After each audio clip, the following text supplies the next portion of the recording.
નમસ્કાર બાળકો, સ્વાગત છે તમારું મારી યુટ્યુબ ચેનલ ભાવેશ કડેવાળમાં।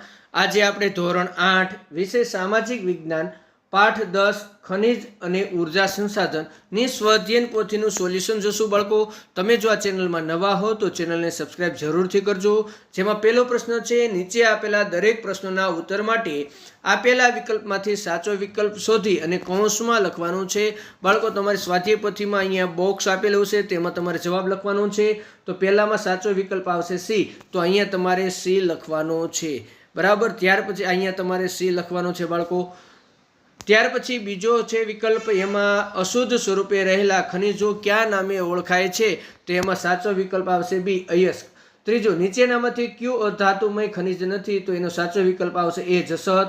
ત્યાર પછી ચોથો, બહોળા વ્યાપારિક મહત્વના લીધે ખનિજ તેલને કયું ઉપનામ આપવામાં આવ્યું, તો એનો સાચો વિકલ્પ આવશે એ, કાળું સોનું।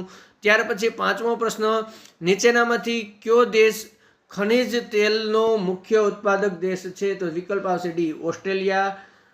ત્યાર પછી છઠ્ઠો પ્રશ્ન, CAAC નું પૂરું નામ આપો, તો એનો સાચો વિકલ્પ આવશે એ, commission for additional sources of energy.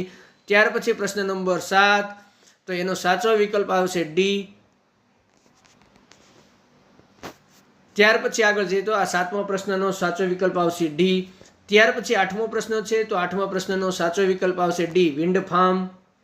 નવમામાં આવશે બાયોગેસ। 10મો પ્રશ્ન છે, ભૂતાપીય ઉર્જા કોને સંલગ્ન છે, તો એનો સાચો વિકલ્પ આવશે ડી। ત્યાર પછી આગળ જઈએ તો 11મો પ્રશ્ન છે, તો 11મા પ્રશ્નમાં સાચો વિકલ્પ આવશે આ રીતે। ત્યાર પછી 12મો પ્રશ્ન, ખનિજ તેલ અને તેના પ્રાપ્તિ સ્થાન સંદર્ભ નીચેના પૈકી કયું વિધાન લાગુ પડતું નથી, તો એનો સાચો વિકલ્પ આવશે બાળકો, એનો સાચો વિકલ્પમાં આવશે ડી, કૃષ્ણ અને નર્મદા નદીઓના મુખ ત્રિકોણ પ્રદેશમાં ખનિજ તેલનું ઉત્પાદન ક્ષેત્ર। ત્યાર પછી 13મો પ્રશ્ન છે, તો 13મા પ્રશ્નમાં સાચો વિકલ્પ આવશે સી, કુદરતી વાયુના મુખ્ય ઉત્પાદક દેશો। 14મો પ્રશ્ન છે, પૃથ્વીની ઊંડાઈ અને તાપમાન સંબંધે નીચેનામાંથી કયું વાક્ય સાચું છે, તો એનો વિકલ્પ આવશે એ, ઊંડાઈ વધવાની સાથે તાપમાનમાં વધારો થાય। પ્રશ્ન નંબર બીજો છે, નીચેના વિધાનો સાચા છે કે ખોટા તે જણાવવાના છે। જેમાં પહેલામાં આવશે સાચું, બીજામાં સાચું, ત્રીજામાં ખોટું, ચોથું છે એ ખોટું બનશે, પાંચમું વિધાન ખોટું બનશે, છઠ્ઠું ખોટું બનશે। પ્રશ્ન નંબર 3, ખાલી જગ્યા પૂરવાની છે, જેમાં પહેલી ખાલી જગ્યામાં આવશે અયસ્ક, બીજામાં રાષ્ટ્રીય અર્થતંત્ર, ત્રીજામાં અધાતુમય, ચોથામાં કાળું સોનું અને પાંચમામાં તાપ વિદ્યુત। આગળ જઈએ તો પ્રશ્ન નંબર 6, તો એમાં છઠ્ઠામાં આવશે એલપીજી, સાતમામાં આવશે સૌર ઉર્જા, આઠમામાં આવશે Charanka, નવમામાં પવનચક્કી, 10મામાં wind farm, 11મામાં USA, 12મામાં Uttar Pradesh. પ્રશ્ન નંબર 4 એ, એક બે વાક્યમાં જવાબ આપવાના છે। ખનિજોને શેના આધારે ઓળખી શકાય, તો એની સંરચના એટલે કે એની રચના હોય તેના આધારે।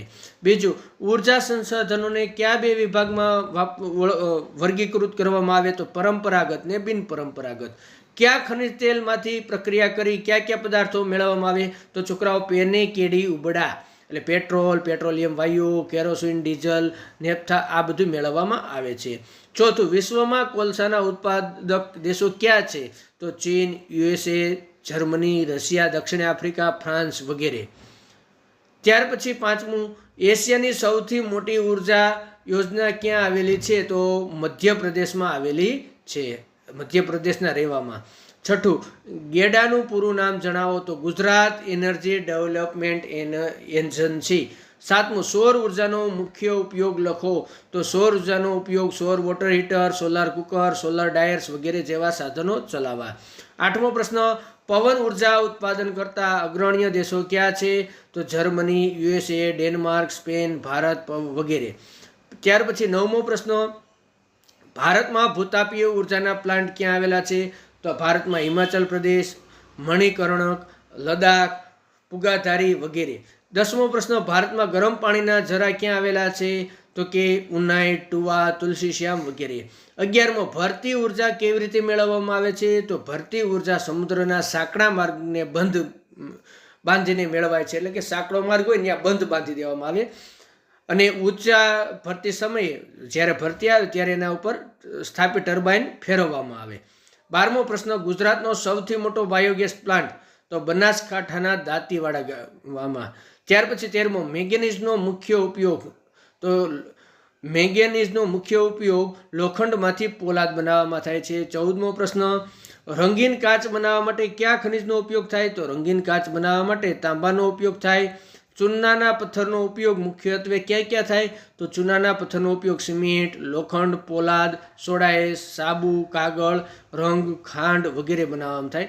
ત્યાર પછી શબ્દની સમજૂતી આપવાની છે, જેમાં પહેલું છે ખનિજ. શબ્દની સમજૂતી આપવાની છે, પહેલું છે ખનિજ, તો ખનિજ વિશે આપણે આવી માહિતી આપી શકીએ.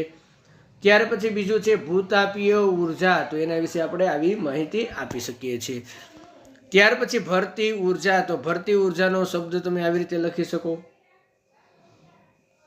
ભરતી ઉર્જા વિશે. ત્યાર પછી તફાવત આપવાનો છે સૌર ઉર્જા અને પવન ઉર્જા, તો એનો તફાવત મેં અહીંયા બાળકો લખ્યો છે. હજી વધારાનો તફાવત અહીંયા નીચે છે, જે તમે જોઈ શકો છો. ત્યાર પછી આગળ જઈએ તો આ એનો તફાવત છે, જે તમે જોઈ અને લખી શકો છો, સૌર ઉર્જા અને પવન ઉર્જા. ચાલો ત્યાર પછી આગળ જઈએ તો કુદરતી વાયુ અને બાયોગેસ, તો કુદરતી વાયુ અને બાયોગેસનો આ તફાવત છે. ત્યાર પછી ત્રીજું છે પરંપરાગત ઉર્જા સ્ત્રોત અને બિનપરંપરાગત ઉર્જા સ્ત્રોત, જે તમે અહીં જોઈને લખી શકો છો. ત્યાર પછી છઠ્ઠું છે ટૂંકમાં લખો ખનિજોનું સંરક્ષણ, તો જે તમે અહીંયાથી જોઈને લખી શકો છો. અહીંયા આખો એ પ્રશ્ન આપણે લખેલો છે, તે તમે જોઈ અને લખી શકો છો. બાળકો એવું લાગે તો તમે ફરીવાર સ્ક્રોલ કરી શકો છો. ખનિજોનું સંરક્ષણ એટલે ખનિજોની આપણે સંરક્ષણ લઈને બચાવવું કઈ રીતે જોઈએ. ત્યાર પછી પવન ઉર્જા, તો પવન ઉર્જા વિશે મેં અહીંયા લખેલું છે, જે તમે જોઈ અને લખી શકો છો. પવન ઉર્જા વિશે સંપૂર્ણ માહિતી. બરાબર, પવન ઉર્જા એટલે કે પવનમાંથી મેળવાતી ઉર્જા હોય તેને પવન ઉર્જા કહેવાય. અને પવન ઉર્જા છે એ પ્રદૂષણ મુક્ત ઉર્જા હોય છે. ત્યાર પછી 7મો પ્રશ્ન છે પ્રવૃત્તિ કરવાની છે. 2 ખનિજોના ફોટા લઈ અને એના બે ઉપયોગ લખવાના છે બાળકો. અહીંયા જામનગરમાંથી જે બોક્સાઇટ મેળવાય છે તે બોક્સાઇટમાંથી એલ્યુમિનિયમ મેળવવામાં આવે છે. બરાબર, અને ત્યાર પછી અબરખ, તે વિદ્યુતના અવાહક તરીકે વપરાય છે, તે પણ મેં અહીંયા લખેલું છે. ત્યાર પછી આપણે આગળ જઈએ તો અહીંયા તમારે જીપ્સમ, લોખંડ, અહીંયાથી ચૂનાનો પથ્થર, સોનું, અબરખ, કોલસો વગેરે મેં અહીં કોષ્ટકમાંથી ગોતી અને લખેલું છે, જે તે ધાતુમય અને અધાતુમય. ધાતુમય એટલે કે જેનો રણકાર એટલે કે અવાજ આવતો હોય તેને ધાતુમય કહેવાય. હવે ભારતના નકશામાં નીચે આપેલા ખનિજોનું સૌથી ઉત્પાદન કરતા 2 રાજ્યોની આપણે સંજ્ઞા વડે દર્શાવવાનું છે બાળકો. તો મેં અહીંયા જો સંજ્ઞા વડે દર્શાવેલા છે અબરખ, બોક્સાઇટ, તાંબુ, ચૂનાનો પથ્થર અને ફ્લોસ્પાર, જે તમે જોઈ અને લખી શકો છો. તો આ થયું બોક્સાઇટ ઓડિશા, ગુજરાત, ચૂનાનો પથ્થર રાજસ્થાન, મધ્યપ્રદેશ, તાંબુ મધ્યપ્રદેશ, રાજસ્થાન, અબરખ આંધ્રપ્રદેશ, રાજસ્થાન, ફ્લોરસ્પાર રાજસ્થાન અને તેલંગાણા. તો આ રીતે તમે જોઈ અને લખી શકો છો. તો બાળકો આ તો આપણું પાઠ